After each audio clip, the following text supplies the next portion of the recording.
in service, I remember church, they always used to say, this is the program, but we're not sticking to the program. You know, like the program could change at any minute. And that's in church and that's in life. And I'm always ready for the spirit to move and to let it flow. My name is Detavio Samuels, and welcome to the Blackprint, where I sit with the innovators, disruptors, and change makers. My guests open up about every step of their journey and share lessons learned along the way to provide creators, entrepreneurs, and executives with a tangible blueprint for navigating to the top of their industry. This is the Blackprint. Welcome to the Blackprint. Here, we like to start out every show the same way. Everybody sees you on the mountaintop. Not everybody sees you on the climb. This is the show where we talk to the ceiling breakers, the disruptors, the innovators about their climb to the top.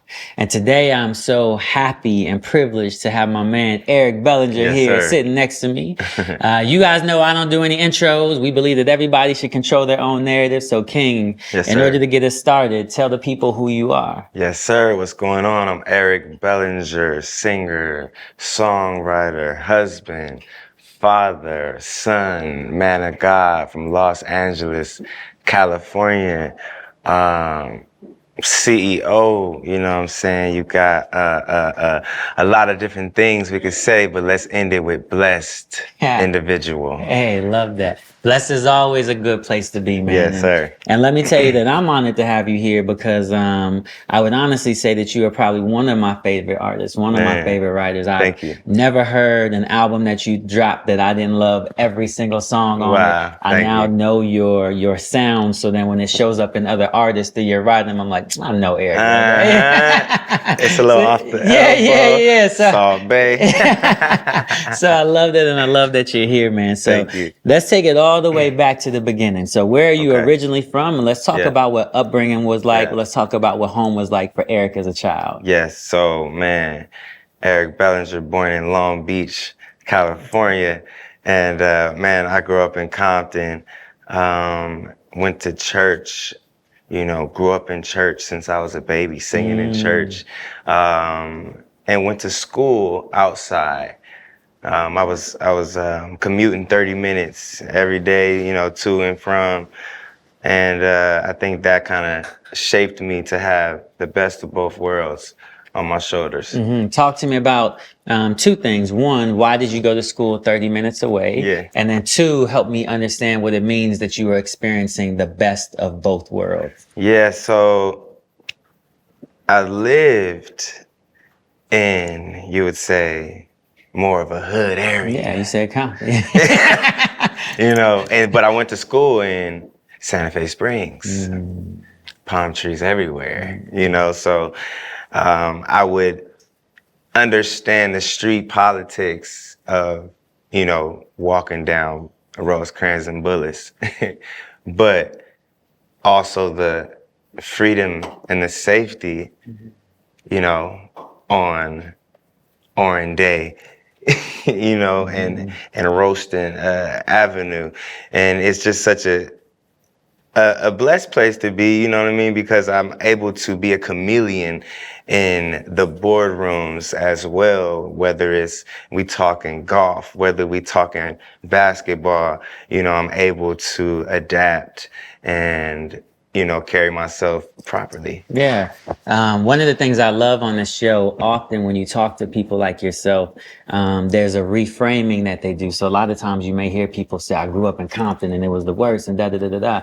But when you talk, it's, I grew up here, I went to school here, and now I'm a chameleon. You find the beauty right in the journey, which I love. You also said that you grew up in church, which makes sense because, little sidebar, I feel like we're missing so many R&B singers who used to grow up in church. Like when you grow up in church, like that stuff come out of your soul. That's what I was saying. Somebody yesterday, how you still sing? I'm like, man, I'm not.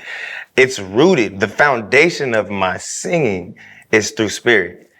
You know, so I'm not, it doesn't start here. You know, a lot of people, they start singing and it's from their neck. It's like, nah. When did you realize that it was through spirit that the gift came and not through esophagus? Yeah. I think I got corrected early, you know, like, you ain't singing for you, you know, you singing for God. Like, we trying to get the Holy Spirit in the church for real. Like, if you singing right before we give a word, you are supposed to be the opening and the ushering in of the Spirit, you know? So if people can't look at you, we're not trying to clap for you. We're trying to clap, you know, through you, you know, like from, you know, you being the vessel. And I think it's, like I said, the root of it is just, it's just from a different place. When I sing to people, I'm actually trying to move them. I'm actually trying to evoke emotion. I'm actually trying to get you to feel. And like you said, that's something that come from church. Anybody else just watching Instagram and looking at TVs and movies, if that's their education, we're doomed. So you said you got corrected is how you got to understand that. When you got corrected, and you learned that your job is to usher the Spirit into a place, did that come with a new level of responsibility? Did that come with a new level of pressure? Did that come with excitement? Do you remember what it was like when you realized that the job was actually a little bit different than you had originally thought it was? Yeah, for sure. It started off with me just being on the 8 a.m. service. Then it was the 10 a.m. Then it was the Wednesday at 7, John. Then it was the Saturday rehearsal. So it was like, at the time, I'm like, why I keep being on the program? Like, when did I even sign up for this? You know what I'm saying? But now I see it was just a part of the bigger plan. You know, I was just being groomed. And it's something that happened over repetition, something that happened with consistency.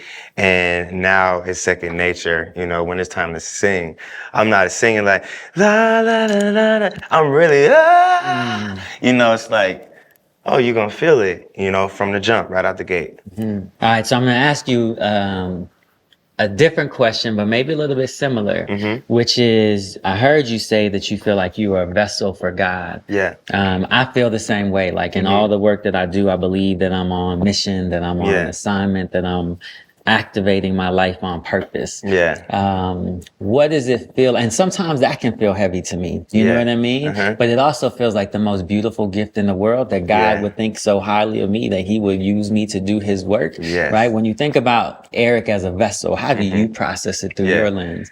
I think it's less self.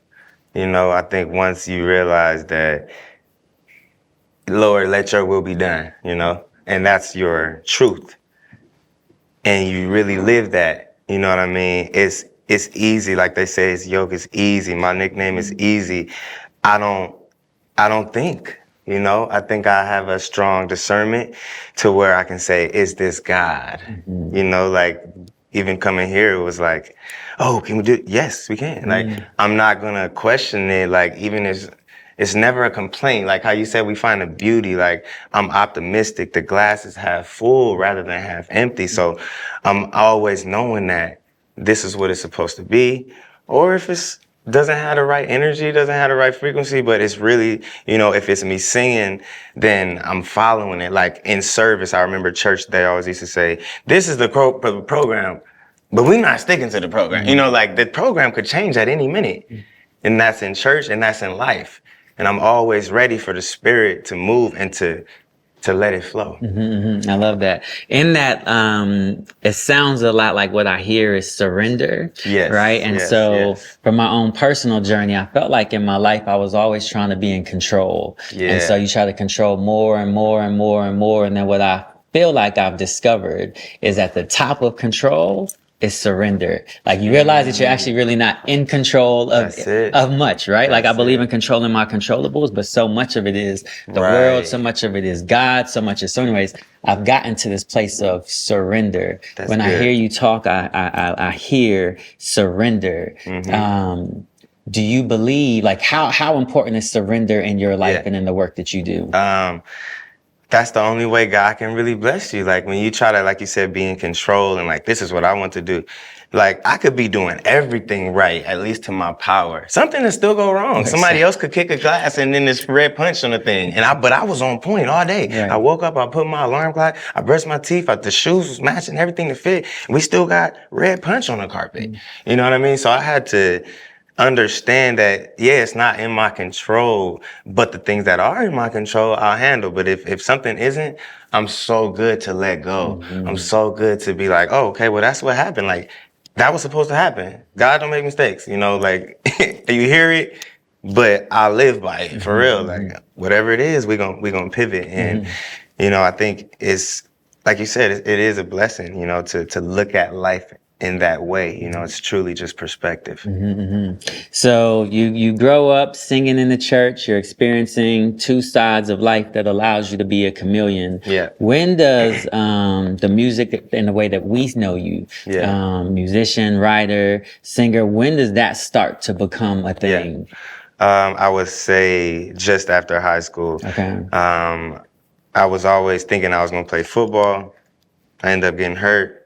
I ended up figuring like, okay. How did that feel? Like, was that like death? Was that devastating? Was that okay? Were you in a point of surrender? Like, what was that? So at that point, I was definitely like, I didn't even consider music. So that was the moment when it got dark.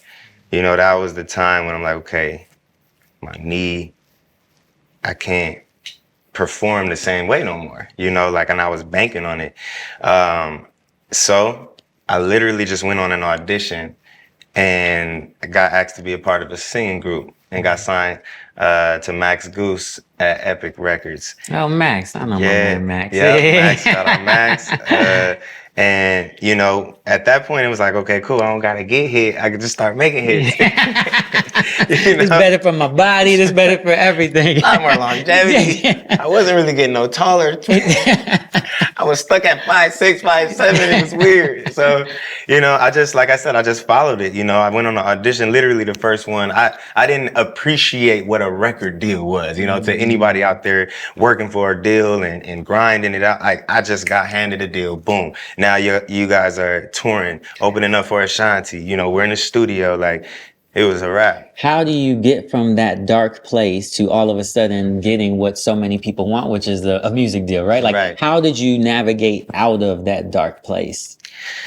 So, man, you know, I think because, and this is, you know, I just recently lost my mom, and her thing is mother knows best, right? MKB, that was our thing. MKB, mom knows best, and she knew, you know, like, my first love was music, you know, so really it was a joy because now I'm doing what I absolutely love and, you know, I think was born to do. You know, my first mixtape series was called Born to Sing, and that was something that she would always say, you born to sing, you was born to sing.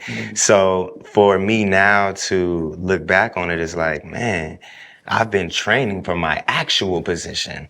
But I thought my position was a running back. That's it. That's it. Yeah. That's one of, it's one of those things where, oftentimes we can be frustrated because it feels like God is closing a door, but really he's closing a door so that he can put you really on the path that you're supposed to be on. Exactly. So much so that you're not even trying, you don't even know, and you wake up with a record deal. I'm on stage, I'm singing, they're like, who is this? You know? And it seemed to have happened quick and, you know, felt like everything was going good until the group gets dropped. So now I'm like, why did the group get dropped? Man, I think it was a tough time for groups in general at the time. Also, my group, I think none of us really appreciated it. You know, like, when we had to do a rehearsal, if one person is late, we all late. When you have to do a radio interview, if one person doesn't show up, if we want to go to the gym and only 2 people motivated to go, it was tough trying to move as the individual that I was used to, but having 5 brains, you know, so, and 5 split paychecks. You know, so it's like, what is happening right now? I'm really not in control. You know, I don't like this at all. You know, so after that, for a while, I did that for some years, and then fast forward a little later, I started songwriting. I was writing for the group. I was also engineer and I was singing, it was things that I picked up naturally. So I think I didn't even realize that recording myself meant I was an engineer. I was just laying my vocals down, hit the button, 3 space bar, do my edits on Pro Tools. But now I come to find out, oh, I'm an engineer now. I can add that, to my repertoire. And after the songwriting kind of just started taking off, I was getting placement after placement. I kind of not lost sight of the artistry, but, I just was striking while the iron was hot. So, you have Eric Bellinger, the songwriter, and then in the back of my mind, I'm gonna get back to the stage at some point, but I just never rushed it, and I never chose one or the other. I never gave the artistry the super, let me go try to get a record deal. I never even tried. I was just dropping, and I think because it was at, a level where it was increasing, people just thought I had a deal or something. Like, it was just like, no, it's been me the whole time. You know what I mean? We got this label that we built on our own. And now I realize I'm a label CEO. It was like, I didn't realize that I was picking these things up. I was just pivoting. I was just moving, and now, I'm able to look back and say, oh, okay, these are separate fields. These are actually tools that I can apply. I can make a website. I can, put together a portfolio, and the experience that I've attained, it's impressive. I didn't realize it though, because I was just too busy doing each job. Yeah, along the way, it sounds like you have built an incredible skill set and capability just because you had to be resourceful. So you were figuring it out yourself. You talk like, I was writing songs. Just in case people don't know, can you just give a list of people who you have written songs for? Yes. Justin Bieber comes to mind. Chris Brown. Usher, Trey Songz, Brandy, Fantasia, Janelle Monáe, Selena Gomez, man. The list goes on and on. What does it feel like to see something that you have written come out of your soul, out of your spirit, but then seeing somebody else perform it? What's that feeling like? I love it. I definitely love seeing it. Man, especially like with Chris Brown, his last tour opened up with the song Indigo. And as I would watch the recaps and all the shows, I'm seeing this stadium with him floating down out of the ceiling with all these dancers, with this incredible stage show with, packed out house. And it honestly feels like I'm still there. It feels like my soul is there. Like you said, especially that song, we talking about the frequency, we talking about chakras, we talking about third eye. Like, that song is really like a, kind of like one of them woke joints when he was like, yo, man, let's get the people something. And, my spirit still feels like it's there, so it feels like that's, a way for, if you're a creator and an artist that you just want your gift and your creations to be seen, like that's what you want, that's the highest level. And it's interesting because when I do my shows, me being independent artist, I'm about to go do, this record, when I go perform it, it's a total different dynamic. It's a much more intimate dynamic. It's a much more, connection with the fans being right here. I can touch their fans, so I get to see it on both scales, and I'm not gonna lie, it's equivalent. Both of them, it's the same joy. Yeah, I love that. I want to get into the artist, the performer, but there are 2 things you said in this journey of being a songwriter that I want to dive into. So first and foremost, you're a part of a group. Then that group breaks up, and then you decide to pivot into songwriting. Like, talk me through, like, why didn't you just go join another group? Or why didn't you go find an individual album? Like, why was the pivot songwriting? And then how did you make that pivot happen? So the first group that I was in was called Anew. That's the group that was signed to Goose. Epic and Max Goose. And after a while, that group didn't work. I did get in one more group. That group was called O&E, and we was LA group. I'm talking about we would perform every chance we could get, every show there was, every high school tour. A lot of people in LA knew me, from singing in that group. And I think when I transitioned to songwriting from that group, it was I had a special angel in my life by the name of Erica Nuri. And she's somebody who always believed in me, like, yo, Eric, you need to be songwriting. You need to be songwriting. She set up some sessions. Next thing I know, I was signed to Sony, ATV, and all of the sessions just kind of were because somebody took me under their wings and said, come with me.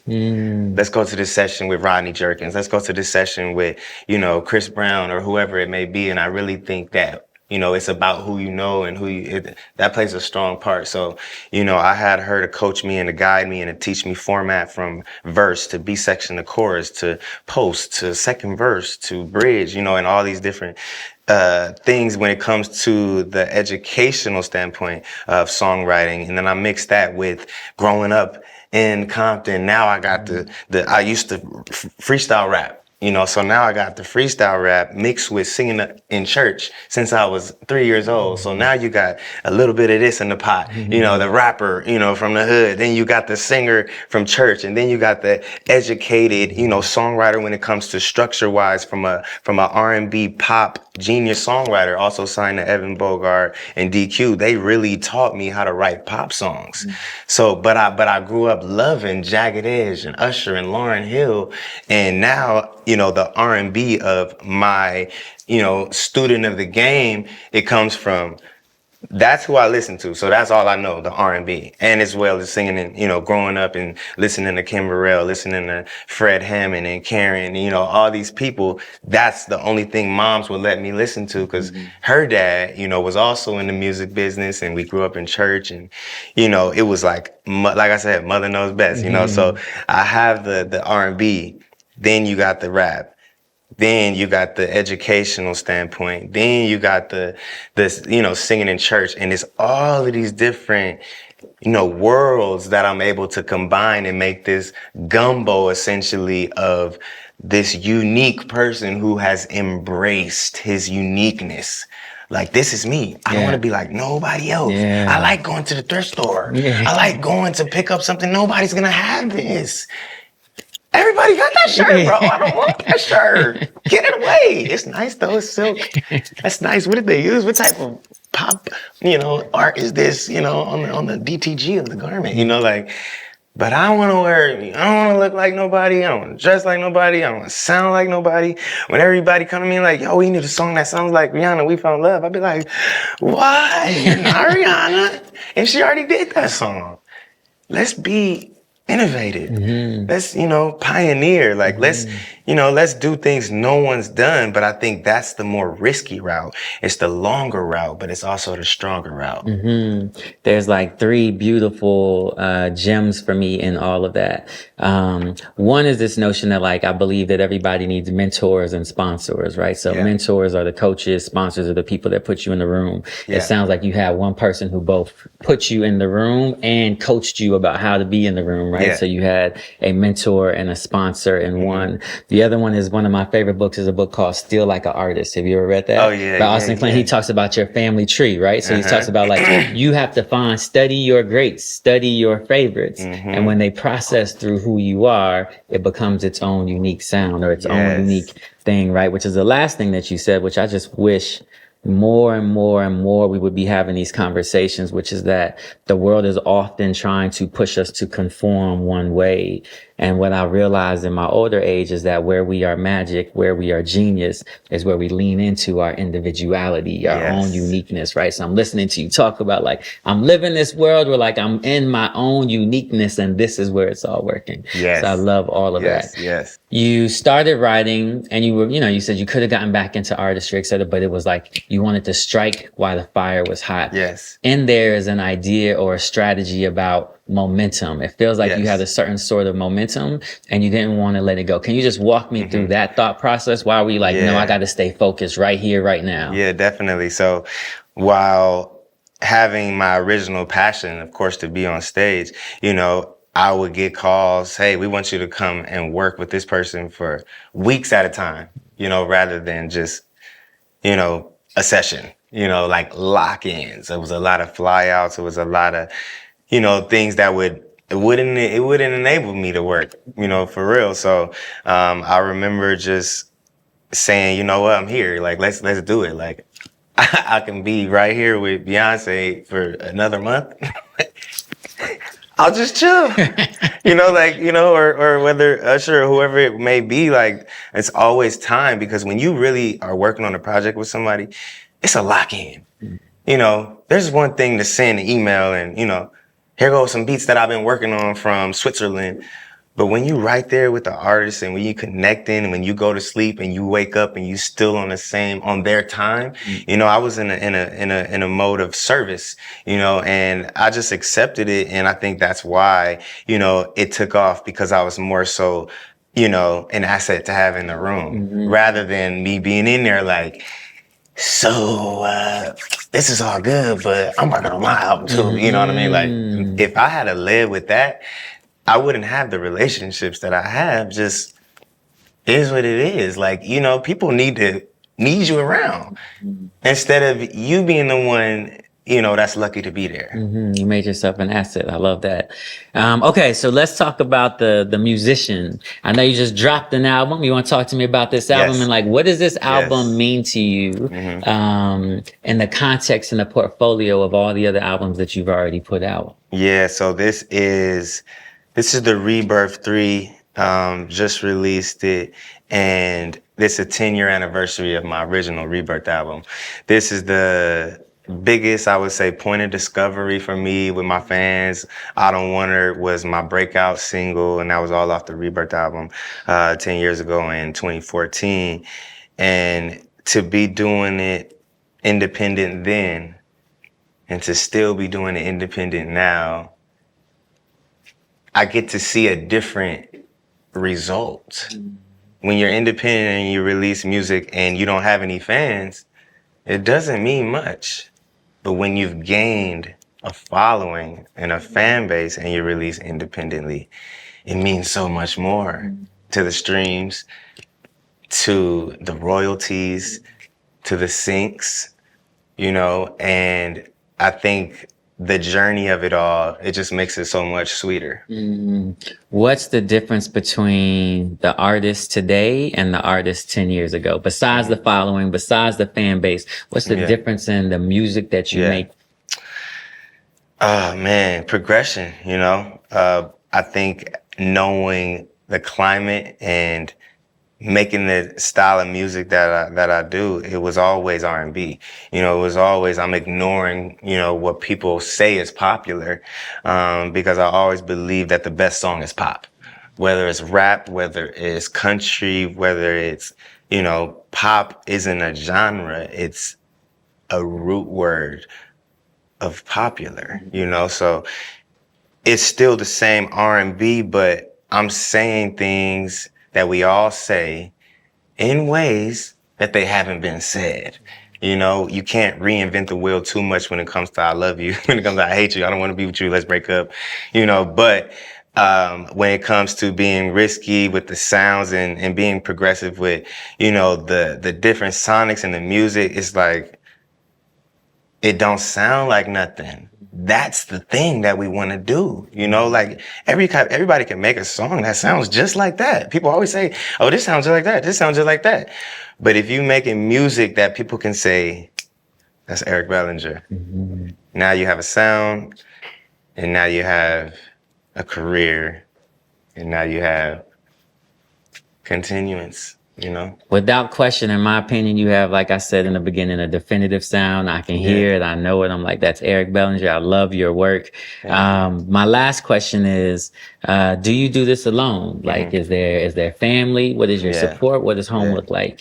Yeah. So, man, for me, I have the best life They say happy wife, happy life, but I got a happy life because I got a happy wife.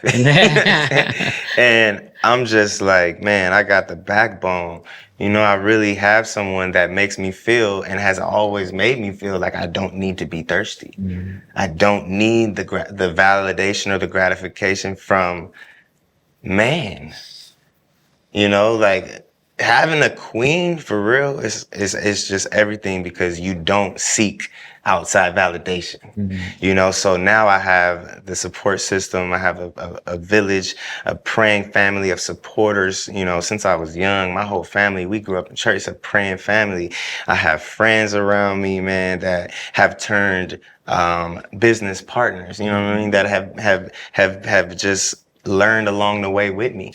You know, we never was like, okay, we need that. It was just like, we're going to figure it out along the way. So not only am I here, but I'm here with the same ones I started with. Yeah, I love that. I love that you were able to do that in a world where it just seems, when you go on social media specifically, like Black men and Black women are at each other's throats. And I love that what you've created in your space is a king, a queen, a happy unit that is reinforcing. So I love all of that. Okay, before we get out of here, yes, final words, final gems, and I'm going to give you two. One, I want you to just talk about your album. Make sure you push that, promote that. I want the people to hear it. I honestly didn't know it had dropped. I'm excited. Like, I'm about to go back to the crib and check it out. So I want you to hit that. In for a treat. Okay.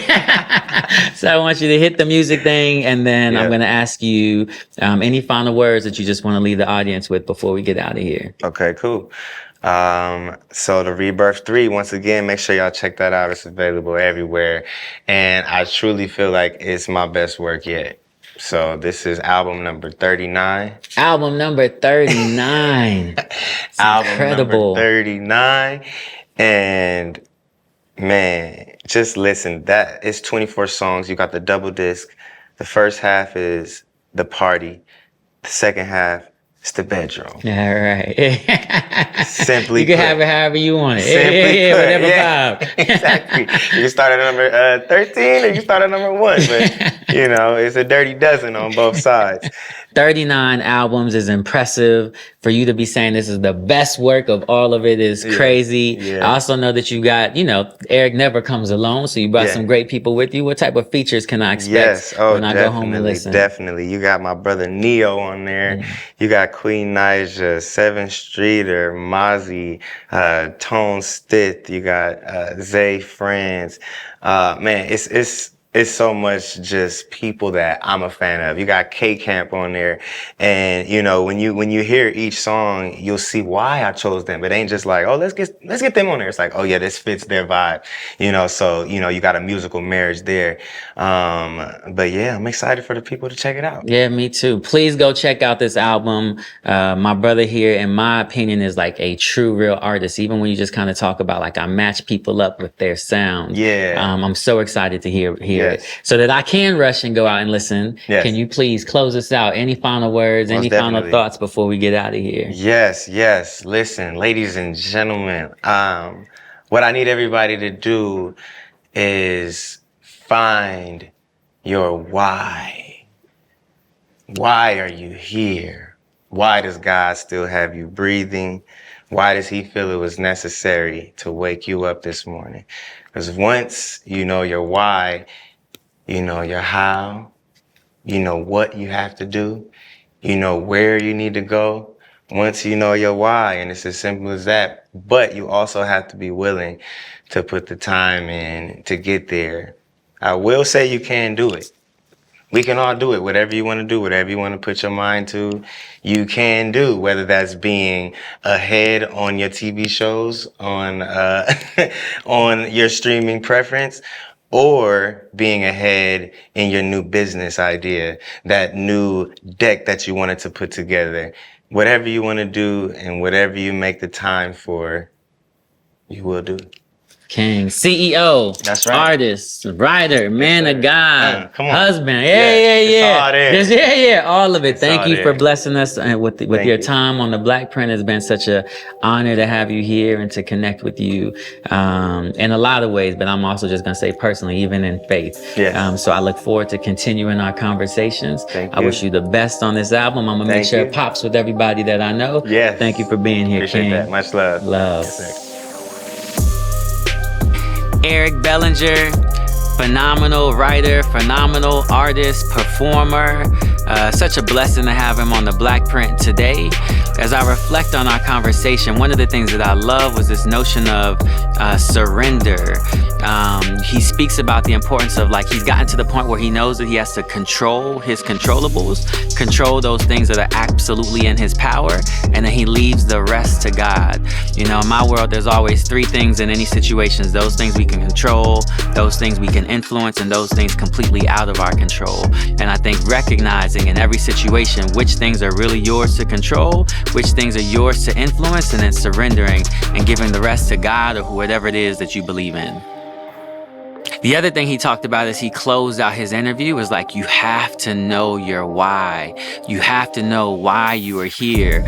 I think all too often we overthink this notion of purpose. But if we can't understand it, like for me, your why can be simple. Your why could be your daughter. Your why could be your community. Your why could be so many things. But I love this notion that he's like, if there's anything that you do, start with your why. Another thing that Eric talked about, you know, as someone who is gifted enough to be both a writer and a performer, he's always looking for that balance. But when his writing career really takes off is when he locks in, when he realizes that he is having a moment, that he's in the studio with some of these greats, and that if he can position himself as someone who is serving, if he can be someone who is adding value in ways that nobody else is around, which means he had to put his own music on the side so that he could lock in with those artists. But in locking in with those artists, he gets to see his writing career take off. And so that is just this idea that we might be multi-talented, we might be multi-hyphenate, but sometimes we got to realize the season to lock in on a dream so that that dream can actually take off.